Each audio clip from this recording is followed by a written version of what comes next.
मेरा कारोबार डूब गया और मेरे दोस्त ने एक शर्त पर उसके बदले मेरी पत्नी के साथ एक रात सोने का कहा। मैंने भी अपनी पत्नी को एक रात के लिए मना लिया और फिर मैं उसी के बराबर वाले कमरे में छुप गया। जैसे ही कुछ देर गुजरी तो मैंने उनके कमरे में जाकर देखा। जब मेरे दोस्त ने मेरी पत्नी को पकड़ा तो मेरे माथे पर पसीने छूट गए, क्योंकि मेरी पत्नी तो जानते हो कि गैरतमंद मर्द के लिए सबसे मुश्किल काम क्या होता है। मर्द के लिए सबसे मुश्किल काम होता है अपनी ही पत्नी का सौदा करना, और मैं सौदा करने के लिए बेहद मजबूर हो गया था। मेरे सामने मेरी पत्नी काले रंग की सिल्की साड़ी में क्या गजब ढा रही थी। उसका हुस्न, लंबे लंबे बाल और गोरी रंगत और उसके हसीन नैन नक्श हमेशा ही मेरा चैन लूट लेते थे। मगर उसका आज का बनावट सिंगार किसी और के लिए था, और सितम ये था कि मैं सब जानता था। मैंने उसके हुस्न पर एक नज़र डाली और आंखें झुका ली। मेरे दिल में कैसी कैसी क़यामत गुजर रही थी, ये मुझसे बेहतर इस वक्त कोई नहीं जानता था। बाहर मेरे दोस्त की गाड़ी खड़ी थी और ड्राइवर मेरी पत्नी के आने का इंतज़ार में था ताकि वह उसे होटल के कमरे तक पहुंचा सके।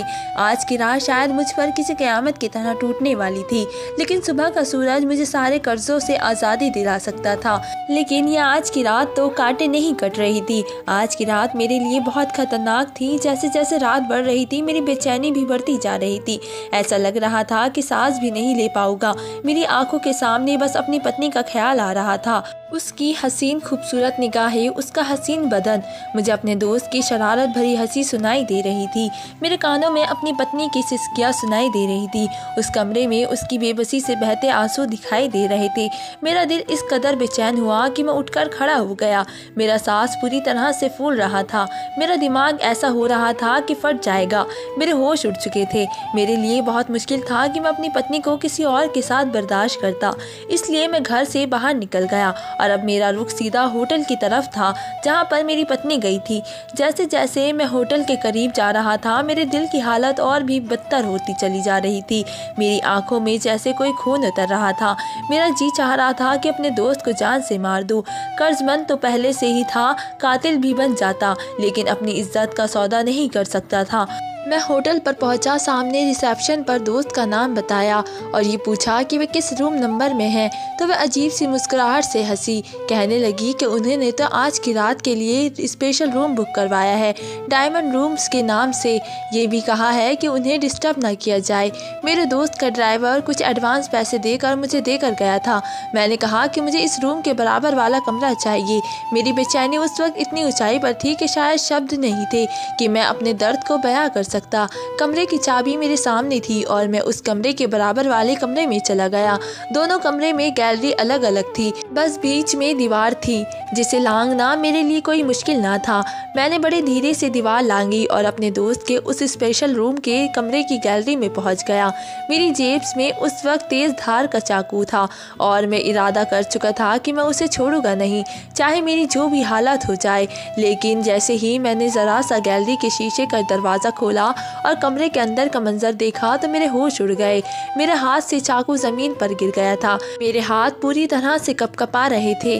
मेरे वजूद पर जैसे क़यामत आ गई थी, क्योंकि मेरी पत्नी और मेरा दोस्त, अपने दोस्त की बात सुनकर मैं उससे नज़र नहीं मिला पा रहा था। हम फास्ट फूड के रेस्टोरेंट में बैठे थे। मेरे सामने रखी गोल मेज़ पर अलग अलग प्रकार के बर्गर मौजूद थे। मेरा दोस्त बैठा मुझे दो टुक देखे जा रहा था। कहने लगा, अच्छी तरह सोच लो, कोई ज़बरदस्ती नहीं है, वक्त लेना चाहो तो ले सकते हो, लेकिन सिर्फ आज रात का। इससे ज़्यादा मैं तुम्हें वक्त नहीं दे सकता। शायद उसके लिए ये भी सब कहना आसान था, लेकिन मेरे लिए आसान नहीं था। लेकिन उस वक्त मैं कर्ज में डूबा हुआ था, इतना कर्जमंद था कि अपनी पत्नी के बारे में ऐसी बात सुन रहा था जो कि मर्द की गैरत पर गहरी चोट होती है। मेरे दोस्त ने जब मुझसे यूं चुप होकर खामोश देखा तो कहने लगा, खाना तो खाओ, उसके पैसे नहीं लूँगा। ये कहकर वो मुस्कुराया था।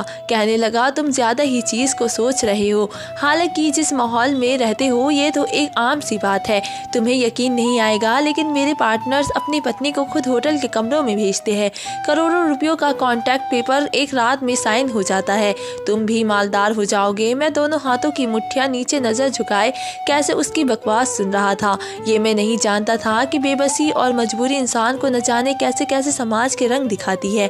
सामने बैठा मेरा दोस्त बड़े मजे से बर्गर खा रहा था, लेकिन मैं यूँ था कि जैसे ये जान हलक में लिए बैठा हूँ। मुझे याद आने लगा कि मैं बड़े घमंड से कभी ये भी कहता था कि जिस मर्द में गैरत नहीं उसे मर्द कहना ही कोई हक नहीं है। और आज जो मैं कुछ अपनी पत्नी के लिए सुन रहा था मेरे लिए मौत के बराबर था। आपने ऐसी बहुत सी औरतें देखी होगी जो अपनी मजबूरी की वजह से खुद को दूसरों के सामने बेच देती है, लेकिन शायद मैं पहला मर्द था जो अपनी मजबूरी के खातिर अपनी पत्नी को एक रात के लिए बेचने का सौदा कर रहा था। मेरी वे पत्नी जो हमेशा बहुत ही प्यार से मेरे साथ रहती थी, मेरी बहुत इज्जत करती थी। आज तक मेरे अलावा उसे किसी ने छुआ तक नहीं था। छूना तो दूर की बात है, उसे किसी ने देखा तक नहीं था। मुझे याद आने लगा जब भी हमें शादी पर जाना होता तो पायल जब दुपट्टे से घूंघट निकालती तो मैं उससे कहता कि तुम भी क्या हरकत करती हो, खुद को लपेटे रखती हो। शादी पर सब औरतें तैयार होकर आएगी, मेकअप समेत वो खूबसूरत लगती है। तुम तो वैसे भी बेहद हसीन हो। मैं चाहता हूँ कि तुम भी तैयार होकर आओ ताकि सब औरतें तुम्हें देखती रह जाए और कहे कि अमन की पत्नी कितनी खूबसूरत है।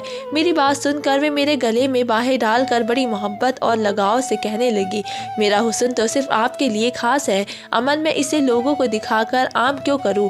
मेरा तो जी चाहता है मुझे आपके अलावा कोई आँख न देखे। पायल की बात जैसे अभी मेरे कानों में गूंज रही थी। मेरी आंखों से दर्द के आंसू निकले थे। मैं अपनी ऐसी शरीफ पत्नी का सौदा करने जा रहा था। नहीं नहीं, मुझे ये सब स्वीकार नहीं था।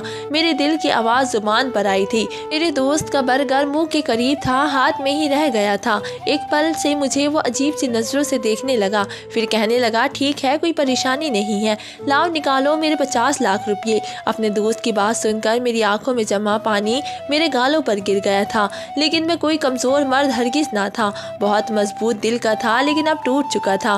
मैंने फिर अपने दोस्त से कहा कि मुझे थोड़ा सा वक्त दे दो, इतनी बड़ी रकम का इंतज़ाम एक साथ मैं कैसे कर सकता हूँ और एक रात के अंदर अंदर कैसे लेकर आऊँगा। वे कहने लगा कि मैं तुम्हें और वक्त नहीं दे सकता, तुम्हारे पास बस आज की रात है, या तो तुम मेरी बात मान लो या फिर पैसों का इंतज़ाम कर दो। मैं वहाँ से उठकर बाहर निकल आया। हालांकि मौसम ठंडा था, हवाएं भी ठंडी चल रही थी, लेकिन मुझे घुटन का एहसास हो रहा था। उस कदर शिद्दत से हो रहा था कि सांस लेना भी भारी लग रहा था। मैं जाने कैसे अपने घर पहुंचा था। रात का 1 बज गया था। मैंने दरवाजे की बैल बजाई तो फौरन से पायल की आवाज़ आई। मैंने कहा, मैं हूँ, दरवाज़ा खोलो। उसने फौरन से दरवाज़ा खोला। मुझे देखकर कहने लगी, आप कहाँ रह गए थे? कब से आपका इंतज़ार कर रही हूँ। मैं क्या जवाब देता कि मैं कहाँ से आ रहा हूँ। मैंने कोई जवाब नहीं दिया और खामोशी से मरे मरे कदमों से अपने कमरे में जाने लगा तो पायल मेरे पास आ गई। कहने लगी, अमन आपने जवाब नहीं दिया। मैंने कहा कि मेरे सर में दर्द है। वे कहने लगी कि अमन मैं आपके लिए खाना गर्म कर दूं। मैंने नहीं में सिर हिला दिया। मैंने कहा कि मैं खाना खा कर आया हूँ। तब के वहाँ खाने के लिए सब कुछ था और लेकिन मेरी भूख ने दोस्त की बात सुनकर ही मिट चुकी थी। पायल मेरे पास आ गई, मेरा चेहरा देखने लगी और कहने लगी, क्यों झूठ बोल रहे हैं अमन? मुझे पता है आपने कुछ नहीं खाया और मैं भी आपका इंतज़ार कर रही थी, तो मिलकर खाना खाते हैं। पायल की यही तो बात थी। वे मेरी आंखों में झांक कर मेरे दिल के हालातों को बता देती थी। ये शायद पति पत्नी का रिश्ता ही कुछ ऐसा होता है कि शब्दों की ज़रूरत नहीं पड़ती। बहरहाल वो खाना गर्म करके ले आई। खाना क्या था, बस खाने के नाम पर सिर्फ दाल और चावल थे और सूखी रोटियां। मैंने एक नज़र खाने पर डाली और दूसरी अपनी वफादार पत्नी पर, जिसने हर तंगी में मेरे साथ बड़े ही सब्र और खामोशी से गुजारा था। कभी मुझसे शिकायत नहीं की थी कि तुमने मेरे लिए क्या किया है। मैं पायल का चेहरा देख रहा था, उसका वह हुस्न जो सिर्फ मुझ तक सीमित था। आज मेरी वजह से जब पायल ने मुझे खामोश बैठे देखा तो वो निवाला बनाकर मेरे मुंह के पास ले गई। कहने लगी, खाना खाए और सारी फिक्र भूल जाइए। मैंने उसके हाथ से निवाला लिया। खाना उसी ने मुझे खिलाया था। फिर मुझसे पूछने लगी कि बताए क्या कहा आपके दोस्त ने, वह आपकी मदद करेगा। अपने दोस्त के पास जाने से पहले पायल से कहकर गया था कि मेरे दोस्त ने मुझे बुलाया है। वह कह रहा था कि मेरी मदद करेगा। तुम प्रार्थना करना कि मामला बन जाए, लेकिन जो शर्त मेरे दोस्त ने रखी थी वह मैं पूरी नहीं कर सकता था। मैंने नहीं में सिर हिला दिया। मैंने कहा, नहीं, वह मामला भी नहीं बना।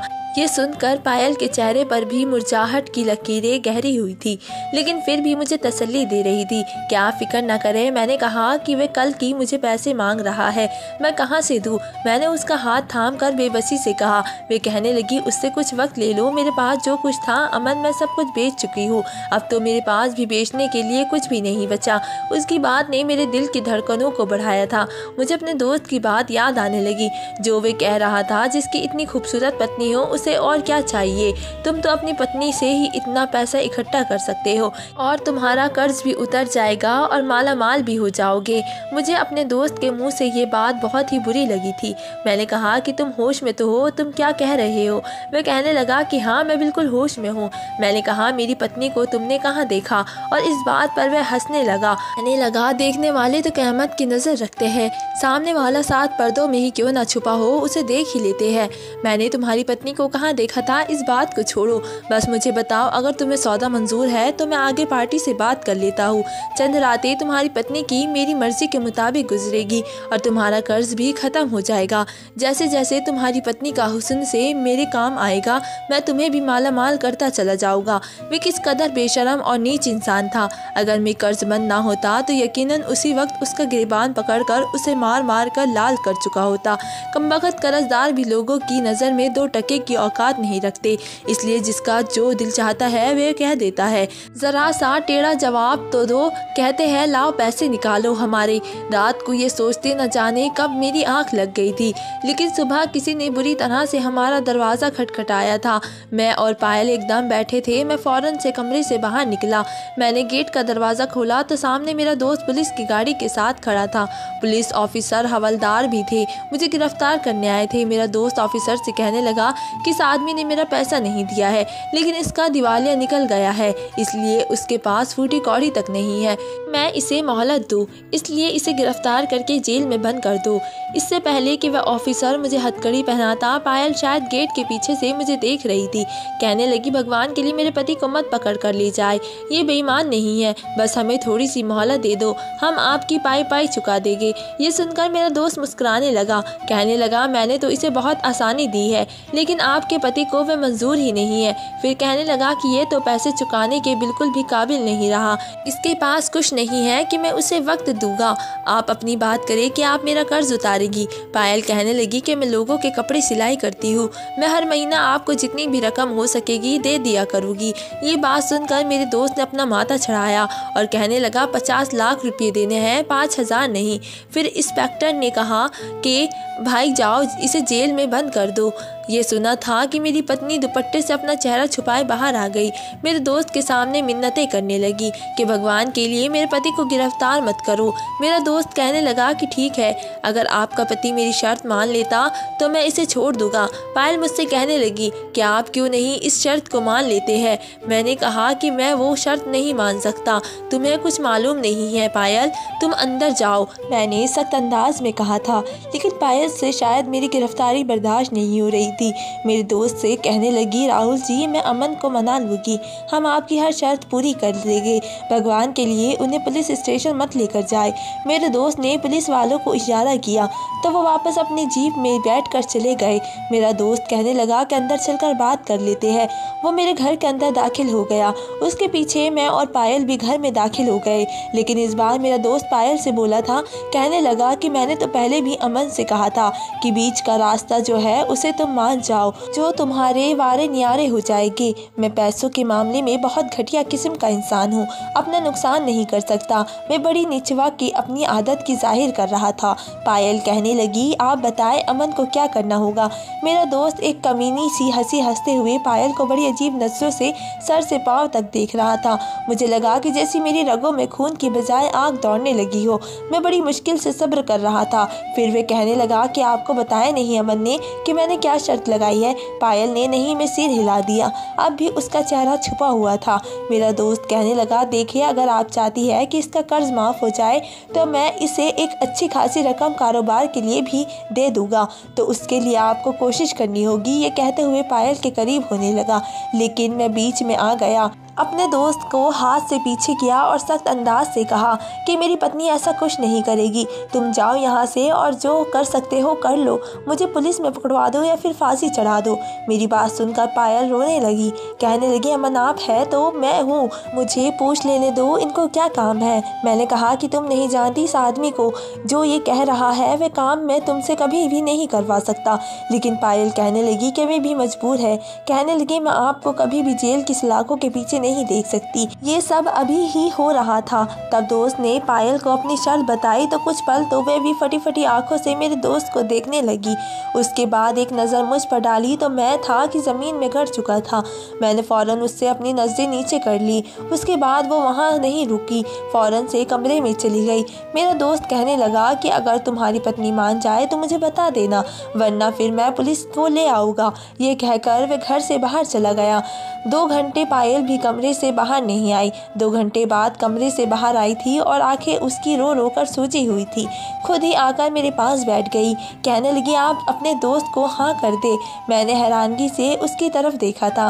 मुझे पायल से इस जवाब की हरगिज़ उम्मीद नहीं थी। मैंने कहा पायल मैं बर्दाश्त नहीं कर सकता, मुझसे मेरे प्यार का इम्तिहान मत मांगो जो मैं नहीं दे सकता। कहने लगी मैं आपको जेल में नहीं देख सकती, और आप क्या समझते हैं अगर आप जेल में बंद हो गए तो मेरे साथ क्या होगा? मैं अकेले घर पर वैसे भी सुरक्षित रहूँगी। पायल की बात तो ठीक ही थी, अगर मैं जेल चला जाता तो पीछे से कोई भी उसके साथ कुछ भी कर जाता, वे कैसे अपना बचाव कर सकती थी। लेकिन फिर भी मेरा इस बात पर दिल नहीं मान रहा था। कैसे अपने सामने अपनी पत्नी को मैं पाप की दलदल में धकेल देता, और उस दूसरा कोई रास्ता मेरे पास ना था। हालातों को देखकर और परखते हुए मैंने अपनी गैरत को सिला दे दी, और ये कहकर एक मर्द के लिए बहुत ही मुश्किल काम होता है। मैंने अपने दोस्त को फ़ोन किया और कहा मुझे उसकी शर्त मंजूर है, और वो ये सुनकर कहने लगा तुमने वक्त रहते हुए बहुत ही अक्लमंदी का फैसला लिया है। फिर उसने अगले ही दिन अपने ड्राइवर के हाथ एक तड़के भड़कते से कपड़े मेरी पत्नी के लिए भेज दिए, जिसे पहनकर उसे उसी के ड्राइवर के साथ किसी होटल के कमरे में जाना था।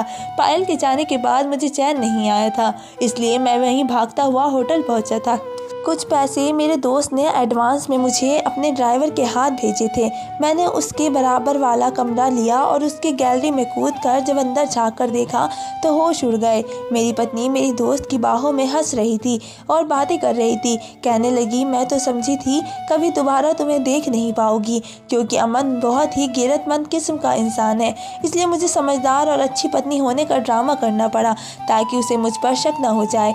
मेरा दोस्त कहने लगा देख लो मेरी अकल का कमाल, मैंने उसका सारा पैसा भी हथिया लिया और उसकी पत्नी भी। मेरा दोस्त मेरी पत्नी की बिखरी लट को ठीक करते हुए बोला, वे बेवकूफ़ ये समझता था कि उसे नुकसान हो गया, हालांकि ऐसा कुछ नहीं है। मुझे याद आने लगा कि मेरा दोस्त जब मेरे साथ पार्टनरशिप पर काम करने आया था तो मेरे पास अच्छी खासी रकम थी, जगह उसकी थी और पैसे मैंने लगाए थे। हमने लाखों के जूते गोदाम में रखवाए थे ताकि जल्द से जल्द वे बेचकर मुनाफा कमाएंगे। मेरे दोस्त ने मुझे बड़े बड़े ख्वाब दिखाए थे, लेकिन एक रात मैं सो रहा था, उसका फ़ोन आया, कहने लगा कि गोदाम में आग लग गई है, जल्दी पहुंचो। जब मैं वहां पहुंचा तो पूरा गोदाम आग के लपेट में था। फायर ब्रिगेड आग बुझा रही थी। मेरा दोस्त रोते हुए मेरे पास आया, कहने लगा कि सारा माल जलकर राख का ढेर बन गया है और तुम्हारा तो दिवालिया ही निकल गया है। सारा माल ही तुम्हारे पैसों का था, तुम तो सड़क पर आ गए। और उस वक्त मेरी ये हालत थी कि मैं बेहोश होकर गिर गया। मेरे सीने में दर्द उठा। मेरा दोस्त मुझे अस्पताल ले गया। मुझे सदमा बर्दाश्त नहीं हुआ था। जब मुझे होश आया और मेरी तबीयत संभलती तो पायल मेरे पास बैठी रो रही थी। कहने लगी आपके हॉस्पिटल का बिल मैंने अपने जेवर बेच कर दिया है, आप बिल्कुल ठीक हो जाएगी। मैं ही संभला ही था कि मेरा दोस्त मेरे घर मुझसे मिलने आ गया। कहने लगा जो माल जला है उसमें तुम्हारा माल के अलावा 50 लाख का माल हमने उधार भी उठाया था ताकि पार्टी का ऑर्डर पूरा कर सके, और वह माल भी आग की लपटों में जल गया है और वह आदमी पैसों का तमाशा कर रहा है। मैंने कहा मैं कहाँ से इतनी बड़ी रकम लाऊंगा। वे कहने लगा ये तो तुम्हें सोचना चाहिए क्योंकि नुकसान तुम्हारा है। मेरा दोस्त और मेरी पत्नी मुझे मिलकर धोखा दे रहे थे, क्योंकि अब वो भी कबूल कर रहा था कि गोदाम में आग लगने से पहले वह माल निकल चुका था। जो जला था वह बेकार और ख़राब माल था, और ये सब उसने मुझे फंसाने के लिए किया था ताकि मेरे सामने मेरी पत्नी के साथ रंगरलियां बना सके। उस वक्त मेरे पास मोबाइल मौजूद था, मैंने उनकी वीडियो बना ली ली और वहाँ से सीधा पुलिस स्टेशन चला गया और अपनी बीवी और अपने दोस्त की रिपोर्ट पुलिस स्टेशन में कर दी। उन्हें जालसाजी के जुर्म में गिरफ्तार कर लिया गया और आज मैंने अपनी बीवी को तलाक दे दी और अपनी ज़िंदगी खुशी से गुजार रहा हूँ। तो दोस्तों, आपको मेरी कहानी कैसी लगी मुझे कमेंट करके ज़रूर बताएं। मिलते हैं एक नई वीडियो के साथ, तब तक के लिए धन्यवाद।